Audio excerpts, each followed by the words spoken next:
Hey guys, welcome to Learn German with Ease. In today's session, I will be talking about how to create a sentence with modal verbs. Before we begin, let me introduce you to the concept of modal verbs and action verbs. In both English as well as in German, there are two sets of verbs. One belongs to the category of modal verbs and the other belongs to the category of action verbs. Action verbs are those verbs which represent an action. For example, haben, which means to have, schlagen, which means to beat, laufen, which means to run, sehen, which means to see, essen, which means to eat. All these verbs which represent an action belong to the category of action verbs. There is another set of verbs known as modal verbs. Now, unlike the action verbs which are almost infinite in number, modal verbs are limited. There may be 10 or maximum 15, not more than that. I will give you the most commonly used modal verbs so that you can get an idea of what these modal verbs are. Können, which means can, müssen, which means must, sollen, which means shall, sollten, which means should, wollen, which means to want. These are the most commonly used modal verbs. Now you got an idea what modal verbs are. These do not represent an action, these do not convey an action, but these are added in supplements to an action verb in a sentence. For example, I can eat a cake. You can sing a song. She must go there. See, these verbs convey another meaning to the sentence without representing an action. Now, let us see how to construct these sentences with modal verbs. Let us look at it step by step. Initially, let us consider a sentence without a modal verb. For example, you drink tea. You drink tea. It's the German for drink is trinken and tea is Tee. The spelling is the same, but you pronounce it as Tee. You drink tea is Sie trinken Tee. Got it? But what if you want to drink tea? To want is wollen in German. Let us evaluate this in two steps. Step 1. You write the sentence in English and translate it word by word to German without changing the order. You want to drink tea. Sie wollen, which means to want, trinken Tee. Sie wollen trinken Tee. That is the step 1. This is wrong. Now you need to go to step 2. In step 2, you check the two verbs there, wollen and trinken. You can see that the two verbs are adjacent to each other. In German, no two verbs can be adjacent to each other. What you do is, you take one of these verbs and put it at the end of the sentence. However long the sentence may be, you put it at the end of the sentence. So the step 2 is pushing one of these verbs to the end. But which verb do you push? You always push the action verb and keep the modal verb there. You do not change the modal verb, you do not push the modal verb. So you take the verb trinken and put it at the end. This is step 2. Sie wollen Tee trinken. You got the final correct sentence. This is how you translate, step by step. Next, consider another sentence. You can eat the cake.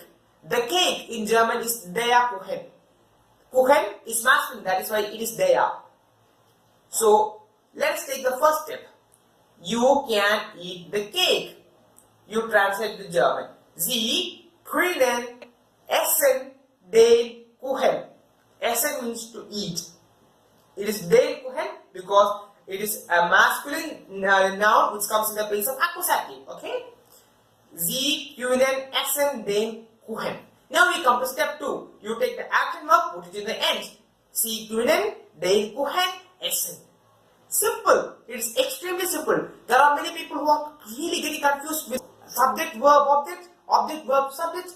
They are getting really confused. There is no need of confusion. This is direct. You can do this action in just 2 steps. Step 1 is direct translation. Step 2 is just pushing the action verb to the end.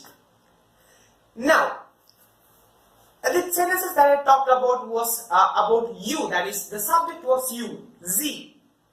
But what happens when the subject becomes I or he, that is the first person or the third person? In my previous videos, I have mentioned how the conjugation in German works. For example, Sie spielen means you play. But when it becomes I play, it becomes ich spiele. You remove the N. He plays is er spielt. You remove the E and replace with the T. I am just refreshing what I told in the previous one. Now, unlike the previous sentences where you was the subject, what if I become the subject? There are two verbs in a sentence. Which one do you conjugate? It is really confusing. Now, before I go further into this, let me introduce you to another concept in modal verbs. How to conjugate modal verbs. Unlike the action verbs, the conjugation of modal verbs is different. You have to actually by heart how to conjugate these. Since the number of modal verbs is limited, that is, it is limited to a maximum of number of 15, not more than that, it is very easy for you to by heart because you are using this every day and it will automatically be there in your head. You don't have to worry about it. Now, I will give some examples. Sie wollen, which means you want, becomes ich will. Sie können becomes ich kann. Sie dürfen becomes ich darf. Sie müssen becomes ich muss. Sie sollen becomes ich soll. Now, these are the most commonly used modal verbs. Now, let us consider the case with the third person. What happens when the third person becomes the subject? In the case of the action verb, you take the en ending and replace it with the t. But in the case of modal verbs, the ich form and the er form, that is the first person and the third person forms, are exactly the same. Ich kann, er kann. Ich muss, er muss. Ich soll, er soll, and so on. It is the same in the case of modal verbs. See, you have to make particular note. This is applicable only for modal verbs, not for action verbs. Okay. Now let us get on with the previous one. Take the sentence. I want to eat the cake. How to translate this thing into German? You can do that in 3 steps. Step 1. You write the sentence in English and translate it word by word to German. I want to eat the cake. You write it here. And translate it to German. Ich wollen essen den Kuchen. Ich wollen essen den Kuchen. You write it there. Step 2. You take the action verb and put it at the end. Ich wollen den Kuchen essen. Step 3. You conjugate one of these verbs according to ich. You have 2 verbs here. You have the verb essen here. You have the verb wollen here. Which one do you conjugate? This principle, again, you have to stress upon. You only conjugate the modal verb and you do not conjugate the action verb. So you conjugate the modal verb wollen and change it to will. Ich will den Kuchen essen. Finished. This is how you translate an English sentence to a German sentence when there is a modal verb present. There are 3 steps. I will give you another example. Take the noun Zeitung, die Zeitung, which means the newspaper. I must read the newspaper. Let us evaluate how to do it. I must read the newspaper is ich müssen lesen die Zeitung. That is the step 1. Step 2 is pushing lesen to the end. Ich müssen die Zeitung lesen. Step 3 is conjugating müssen. Ich muss die Zeitung lesen. Very simple, extremely simple, no complications. Now, I have seen many people who are really confused with the placing of how to place these nouns and verbs. You don't have to be confused at all. It's a straightaway method.